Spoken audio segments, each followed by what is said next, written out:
Bonjour à tous, bienvenue sur le Clan Nargolson, c'est Brax, deuxième partie de la Ligue de Wag Tavern numéro 1, toujours dans l'équipe Resistant Battle avec moi, c'est Paddy, et nous sortons d'une grosse victoire avec 59 points sur 60 contre la FBJ, et nous allons affronter l'équipe CILM, ça doit être Club d'ici les Moulineaux peut-être, le C je pense que c'est Club, et je suis à parier contre Kratos qui joue les Warriors of Dargon. Sa liste que vous allez voir est très courte, un Chosen Lord général de Wrath avec le Burning Portent, Spacket Shield, Tuxforge, Trophy Rack et Karkadan. Donc pour rappel, le Burning Portent, c'est l'enchantement sur une arme qui lui permet d'avoir AP10 et D3 PV et enflammé. Bon moi ça va, à part contre les grudges, en vrai je m'en fiche un peu. La marque de Wrath, ça lui permet d'avoir un Lightning Reflex au premier tour de combat, mais par contre on a aussi +1 pour les toucher. Il y a du bon et du mauvais dans cette marque. Les Spacket Shields, ce sont les boucliers à pointe, donc quand il réussit une sauvegarde et qu'il fait plus que 4, donc quand il a une sauvegarde et qu'il fait 4, 5, 6, et qu'il réussit sa sauvegarde évidemment, il renvoie une attaque force de l'utilisateur, dans celui qui a provoqué la sauvegarde. Donc c'est très fort, hein. Vous avez pu le voir par exemple sur les vidéos de Marsky, qui joue beaucoup contre les Warriors of Dargon ces derniers temps. Parfois, les guerriers font plus de boules, font plus d'attaques, enfin font plus de dégâts au Spacket Shield qu'à l'attaque en elle-même. Donc voilà, Duskforge, ça lui permet d'avoir la relance des sauvegardes d'armure ratées. Le Trophy Rack, ça lui permet de porter une bannière magique, là c'est pas le cas, et d'avoir un +1 en résolution de combat fixe pour toute la partie.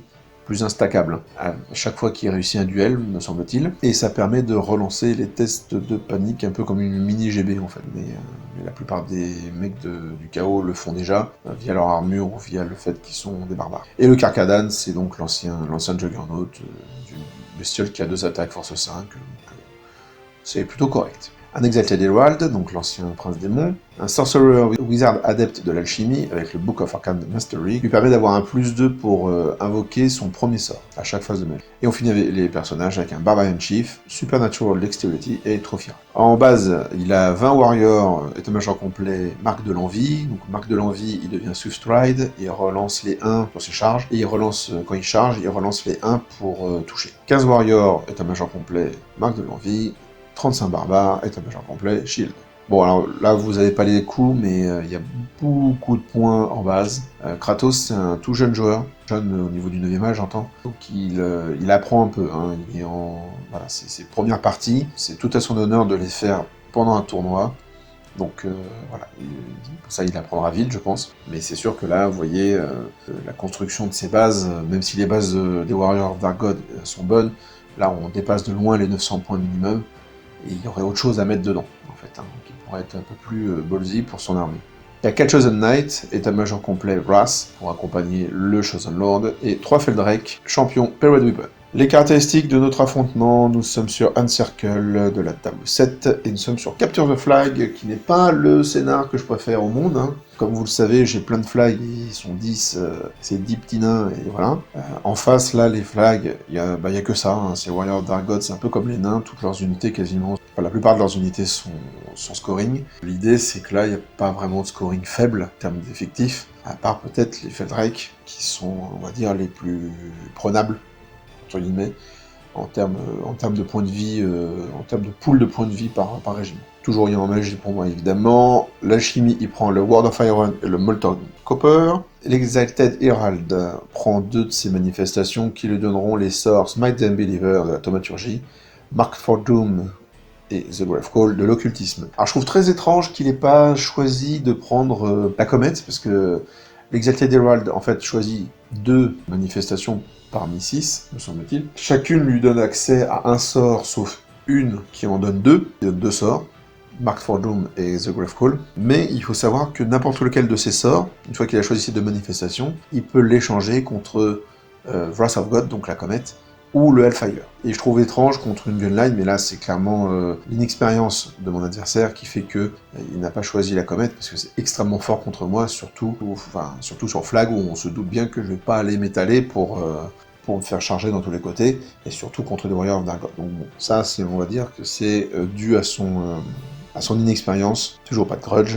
Je laisse, hein, dans le tableau de caractéristiques, je laisse magie du clan et grudge, mais bon, vous avez compris que cette année, vous aurez pas beaucoup de magie naine. Et au niveau de l'estimation, je m'estime sur un 10. Alors pourquoi un 10 ? En fait, l'estimation, c'était un 13 contre lui, Et vu qu'on est sur flag, je pense pas avoir la capacité de prendre le scénar. Après, évidemment, si on m'avait demandé mon estimation après le déploiement, par exemple, j'aurais augmenté grandement l'estimation, parce que j'avais lu la liste, mais sans vraiment la lire, et c'est vrai que j'aurais pu m'estimer un peu plus sur cette liste.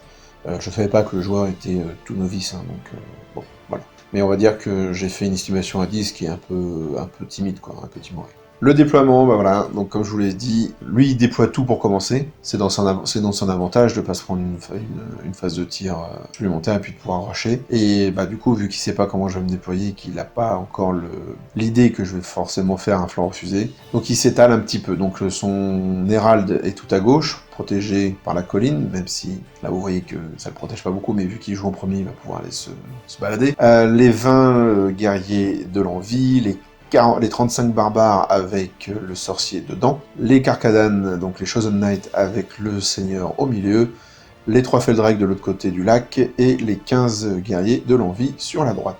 Donc de mon côté, vous voyez, j'ai 15 Kingsguard de Guingois, j'ai une unité de Greybard avec un ingénieur dedans, le canon, devant on a les 2 bombers, un Vengeance Seeker, le Grudge, l'autre unité de Kingsguard, le Copter, l'autre Grudge, l'Orgue qui touche un petit peu côté en bas à droite de la ruine, les Greybard de l'autre côté derrière avec l'ingénieur, il y a une autre unité là-haut, les unités guerriers, vous les voyez pas, elles sont tout en bas à droite de mon dispositif. Je me suis mis un petit bunker en me laissant l'opportunité de lui tirer dessus allègrement. Au tour 1 de Kratos, et bien sûr je fais pas d'avant-garde. Il va faire un choix qui est pas con en fait. C'est qu'il se dit, bah voilà, le nain il est de l'autre côté de la map, mon Exalted Herald, même s'il cavale à 16, il va se prendre des boulets de canon en voiture, en voilà. Et puis une vue de raté, et il peut se faire swapper d'un coup. Donc en fait, il va venir le mettre derrière la colline, très loin de... Je pourrais pas aller chercher, en gros, c'est des points que j'aurais pas. Mais du coup, bah, il va juste channel 1 de toute la partie, et il fera pas de sort, parce que je vais pas m'en approcher, il va pas le sortir. Donc voilà. Donc il décide de garder 850 points de ce côté-là, donc c'est vraiment pas déconnant. Et c'est là où on se dit que s'il avait choisi la comète, il aurait pu faire exactement la même chose, donc garder ses 850 points, mais tous les tours me forçaient à dissiper la comète, qui aurait pu faire un drame dans mon bunker. Donc là, voilà, tu vois, Kratos, si tu regardes la vidéo, ça c'est l'expérience qui te fera, qui fait parler. Hein. Évidemment, au tout début, on n'a pas ce genre de recul, mais te disant que, bah ok, ton prince, il va pas aller me chercher, il va aller nulle part pour pas se prendre des tirs et mourir bêtement et donner 850 points, et par contre, il aurait pu faire ça tout en lançant une comète. Et là, il aurait été extrêmement intéressant. C'est un peu dommage. Là, moi, quand je vois ça, je me dis... En fait, pour tout dire, il me demande si c'est une bonne chose. Alors, hélas, moi, je peux pas être didactique dans ce... Je peux pas faire une partie didactique avec lui. On est en tournoi, on sera en tournoi solo, à la rigueur, je dis pas. Mais là, je joue pour mon équipe avant tout. Et donc, il faut que je ramène un maximum de points. Donc, je peux pas me permettre de perdre des points en donnant des indications. Donc, indications, on en a parlé après, on a débriefé longuement. C'était super intéressant. Mais là, pendant la partie, voilà. Je dis juste que c'est pas déconnant comme choix, en fait. Voilà. Bah, il va protéger son prince ici. Voilà, donc il avance à balle. Donc vous voyez, il a pas encore tous les automatismes parce qu'il avance tout droit. Donc ça lui permet pas d'avoir des angles de charge intéressants. Bon, de toute façon, les guerriers et les barbares étaient trop loin. Mais même pour son mage, qui peut pas franchement faire un Molten Copper parce que bah, il me voit pas. Par contre, il avance tout droit, donc il avance du maximum possible avec ses 3 unités centrales. Il fait la même chose avec les dragons ogres, enfin les Feldrake. Ouais, bon ça, sachant que c'est un flag, c'est un peu chaud quand même de se mettre, il est vraiment juste devant moi, quoi. Donc par contre, il agresse, hein, ça y a pas de problème. Mais ouais, je trouve qu'ils ont fait une avancée un peu trop forte, les Feldrake. C'est une scoring. Pour moi, c'est clair qu'ils auraient dû tout de suite être back sur la gauche, là, en utilisant l'infrant pour éviter de se prendre des tirs. Je sais pas s'il avait le mouvement pour éviter l'orgue. Au niveau de l'angle, ça m'étonnerait. Oh, quoique si, peut-être, mais voilà. Là, il se met vraiment sous mon feu et il avance avec ses 15 guerriers. Et d'un autre côté, j'ai ces 3 unités sur la gauche qui ne voient rien, donc je sais qu'au tour prochain, il n'y aura aucune charge de ce côté-là. En magie, je vais dissiper le plus d'eau en armure qu'il tente de lancer sur les Feldrake, et je vais perdre 3 Kingsguard au Molten Copper. Ah si, parce que les Kingsguard qui sont en bas, il arrive à les voir avec le sorcier, donc il lance le sort, il en tue 3, mais bon, ça va. Je préfère ça plutôt que les Feldrake qui montent à 2 plus de sauvegarde. À mon tour 1, plutôt que de lui tirer dessus, je décide de lancer les charges et toutes mes charges vont rentrer. Donc j'ai un Vengeance Seeker, Grudge et des Kingsguard de face, et j'ai l'autre Grudge qui a la pile poil la place de se placer entre l'unité, enfin sur l'unité et sans être dans la ruine, même pas de test à faire, qui vient cliquer le coin là comme ça, donc de flanc. Bon, ouais. Là j'arrive à faire cette charge, c'est ce qui est quand même ce qui va être quand même gras comme résultat, vous vous en doutez. Les bombers vont venir balancer leurs bombes diverses et variées dans les carcadanes, mais je veux pas faire grand chose. Je fais 2 points de vie dans les élus. Bon, c'est déjà bien, hein. Je rappelle que la bombe c'est force 3 AP1, donc on est contre des mecs qui ont du 4 et de plus de sauvegarde, donc c'est quand même pas mal. Vous voyez que je pose mes bombers de façon à ce qu'ils puissent pas me charger. L'angle de vue fait que il ne peut pas me voir, et il ne voit que le cul de mon Grudgebuster qui est de face, donc il faut que je gagne le combat contre les Feldrake, et que je parte loin, pour éviter, enfin pas loin justement, quelques pouces suffiront, pour éviter de lancer une charge et de faire un tremplin qui emmènerait ces Chosen Knight au milieu de mon dispositif. Je me recule avec mes Kingsguard le plus possible au niveau du bord de table. En fait, je lui laisse une charge à 12. L'unité qui est qui est devant le canon un petit peu là, l'ingénieur et les Kingsguard, ça laisse une charge à 12 sur les Chosen Knight. Donc, écoutez, on pourra toujours la tenter, hein, mais moi je peux pas faire mieux à ce moment-là. Je continue à tirer dessus donc avec le bomber, avec l'ingénieur, avec sa roquette, sa Weapon Slayer roquette. Donc je tue un élu de plus. Et là on regarde bien la règle hein, du Lookout Sir. Et en fait, je peux tirer avec mon canon dans son général. Il n'y a rien qui indique le contraire. On a regardé à plusieurs, on a demandé à différents joueurs qui étaient là, notamment Alec, Moax, bon. Donc je peux tirer, je touche, je blesse, et je fais les 4 PV direct du général. Donc one shot du général au canon. Alors, je vous dis que ce canon est magique, c'est génial. Donc voilà, il ne reste plus que 3 Chosen Knight, le général est mort. C'est quand même très bon pour moi. Au tir, je vais tuer 6 guerriers avec l'organ gun dans le pack de 15 qui commence à arriver.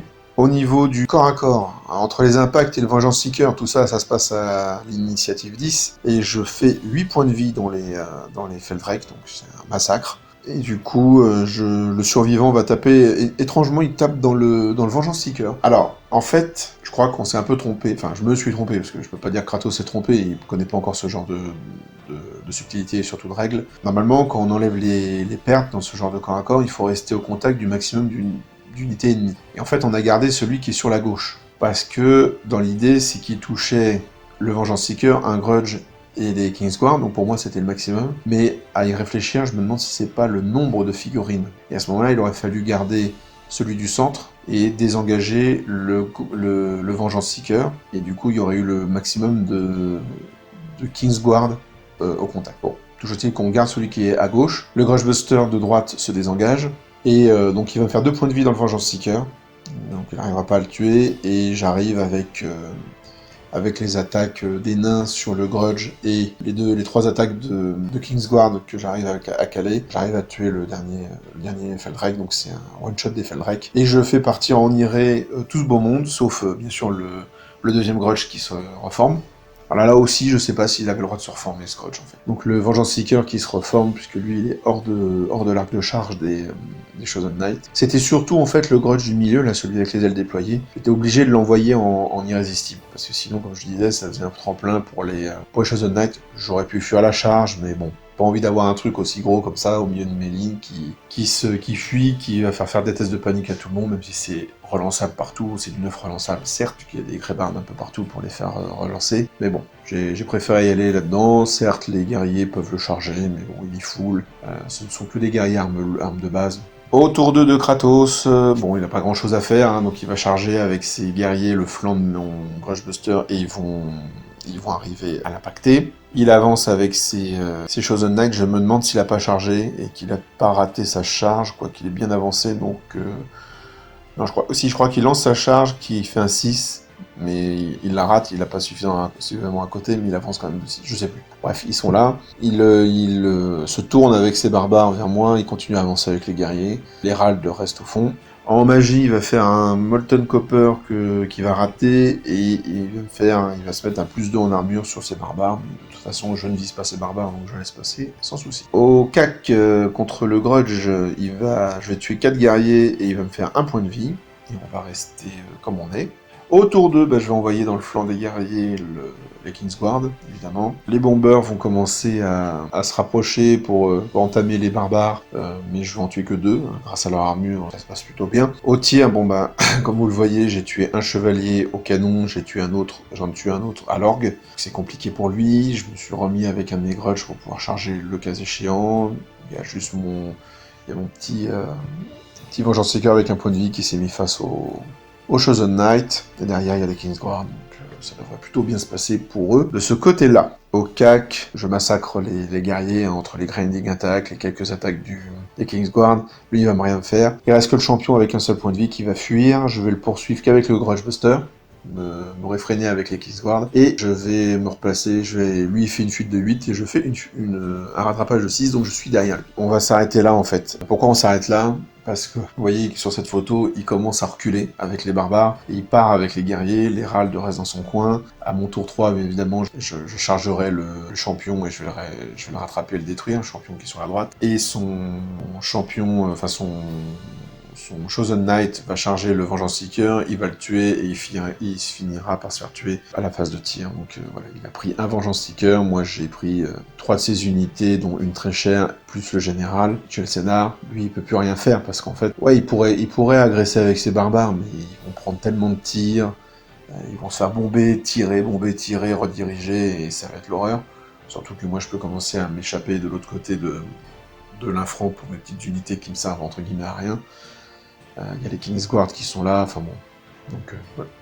Donc il recule trop vite pour moi. Moi, il faudrait que je bouge mes machines. Là, je vois plus les barbares, donc je peux pas utiliser leur gun. Donc on va pas, voilà, on va s'arrêter là et on va se dire. Enfin, je prends mes 3 minutes avec Mox et je lui dis où j'en suis, puis il me fait essaye de pousser, parce que bon, lui à ce moment-là il était pas très bien, pas dit, on savait pas trop ce que ça allait donner et tout, et puis il me dit essaye de pousser quand même un peu pour prendre quelques points, machin. En fait je compte les points, Kratos fait une petite pause, moi j'en profite pour compter les points où on en est, quoi, et en fait on est déjà à un score très intéressant, donc je le dis à Max, il me fait stop. Arrêtez la game là, ça sert à rien en fait, parce que moi je vais prendre des risques, mais pas vraiment. Donc en fait on va continuer à jouer, à se fatiguer l'un et l'autre, mais honnêtement, on va pas prendre de points je vais pas prendre de points supplémentaires.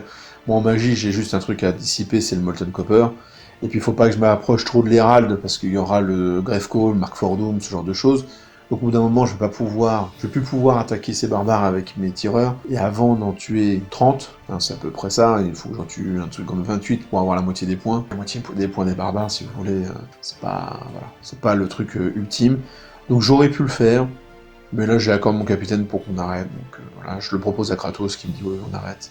Et comme ça, avec le temps qui nous reste, on peut tranquillement débriefer de la partie, commencer à construire une autre liste pour lui, pour qu'il puisse avoir une liste un peu plus punchy quand même, parce que vous voyez que là il a beaucoup trop de bases et pas assez d'unités spéciales, alors que le bouquin BODG regorge de figurines et d'unités très sympas. Donc voilà, on commence à... il a vu rapidement, avant qu'on en parle, mais que le Helmo avec le système des portes, c'est très fort, évidemment que c'est très fort, donc il faut voir faire une liste là-dessus, pourquoi pas. Donc on a commencé à faire une liste, à réfléchir un peu, bon, ça sera pas forcément une liste, on parle pas d'une liste qui gagne un ETC, mais au moins une liste qui va lui permettre, en s'entraînant, d'être plus intéressante que ces 3 gros blocs et ces 2 autres unités costaudes qui finalement n'apportent rien parce qu'il n'y a aucun punch en fait là-dedans. C'est résilient certes, et encore parce que face au tir c'était compliqué pour lui, par contre ça envoie pas vraiment de steak quoi, à part l'unité de Chosen Knight qui bien sûr va être ciblée par toute la magie et le tir de l'adversaire. Donc on compte les points, comme je le disais, j'avais déjà compté mais on les recompte pour être sûr, et ça me fait donc un 16-4 à la bâche, j'ai le scénario puisque j'ai pris 3 scoring et lui aucune, et donc on finit sur un 19-1, bon. Oui, certes, j'aurais pu aller chercher le 20-0, c'est vrai, mais voilà, on va pas se plaindre, hein, 19-1 c'est très bien, 19-1 en 3 tours. Bon, attention, hein, j'ai pas de mérite en ce sens que Kratos est vraiment un joueur novice, pas que au niveau des tournois, mais novice tout court. Il pose beaucoup de questions sur le 9ème âge, donc il est très motivé, ça c'est cool.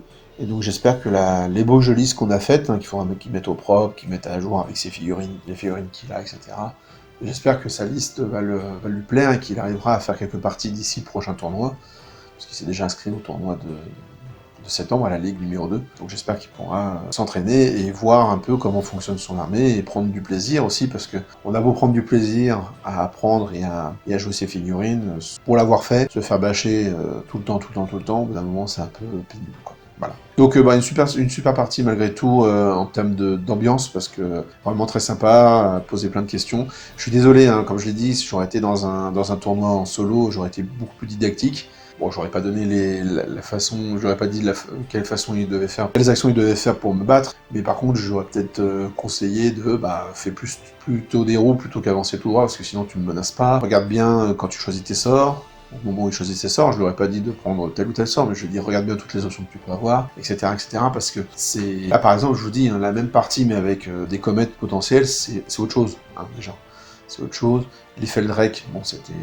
Il s'est rendu compte qu'ils étaient scoring, je crois, à sa phase de magie, c'était trop tard pour changer son mouvement, parce qu'en fait, il me donne les Feldrake, en fait, tout simplement. Là, il me donne le scénar T1, j'ai pas encore joué, j'ai déjà le scénar, je veux dire, j'ai 3 Feldrake face à toute mon armée, même si j'avais pas fait l'option, si j'avais pris l'option de charger mais de lui tirer dessus, entre le canon, l'organ gun et tous mes tirs qui étaient tous à distance de tir, j'entends, toutes mes armes à toute distance de tir, il est clair que je l'aurais pris, les Feldrake. L'idée c'est que en allant au corps à corps, bon bah si jamais il y en a un qui survit, il va pas foutre le bordel dans ma ligne, et puis surtout que mon tir, organ gun et surtout canon, ça me permet de viser d'autres unités et donc de coucher le général T1.